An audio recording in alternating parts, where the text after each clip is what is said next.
In 1880, Lăscar Carticiu, Prime Minister of Romania, addressed King Carol I a few words that lasted over time and that have strengthened the reputation of a pioneering Romanian engineer. Your Highness, along with the soldiers of the country, you won in the fields of Bulgaria, and with the craftsmen of the country, you knelt down the Danube. It was the moment of glory for the engineer Anghel, the inauguration of the Cernavodă Bridge, which links Dobrogea across the Danube to the rest of Romania. Before building the longest bridge in Europe at Cernavodă, Anghel Saligny stood out with unique inventions and solutions in designing industrial constructions, river ports and gorges, as well as grain silos. Silosurile Anghel Saligny, construite începând cu anul 1887 la Braila, din cheltuiala Direcției Generale a CFR. The silos in Braila, designed and executed by Anghel Saligny more than 130 years ago, could have sustained the grain needs of Romania at that time for almost a month. Se spune că aici pentru prima dată a fost utilizat atât betonul armat cât și prefabricatele din beton. Ele au fost realizate cu o capacitate maximă de 25.000 de tone. The construction has a height of 18 meters in an area of 3,600 square meters, about the size of a basement football ground. One of Saligny's most ambitious projects in Braila is not in the port, but on the Danube. The Violatos mill was at the moment of construction one of Romania's pride. Moara era cea mai mare din estul Europei și printre cele mai mari din Europa, la apogeul ei procesând 15 vagoane de cereale pe zi. The flour factory was the initiative of the Greek miller Panayiotis Violatos. The building had 6 levels, 2 of which were occupied by enormous flour deposits.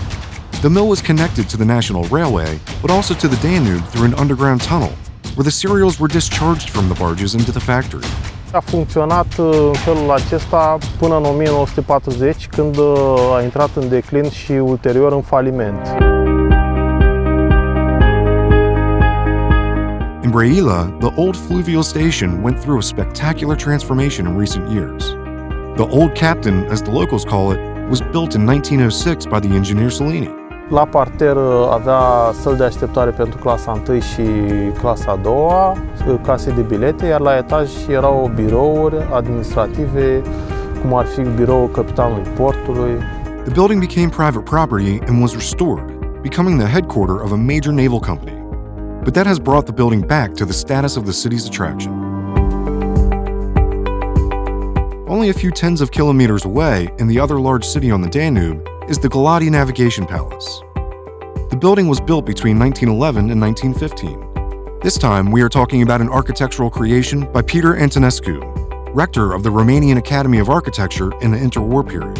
Pentru că nu avea un sediu propriu, Agenția Navală Fluvială Română a construit pe malul Dunării o agenție proprie. The Navigation Palace was the building that was supposed to represent the economic development of the city, the importance of the port and the Romanian Navigation Society, newly established in 1890. Este un stil neoromânesc, observăm colonete, observăm arcuri treflate, observăm brâie și acele frânghii și noduri marinărești pe fațadele ei. In the central area of the building, on the ground floor, there is the waiting room and the counters, where travelers were buying the tickets.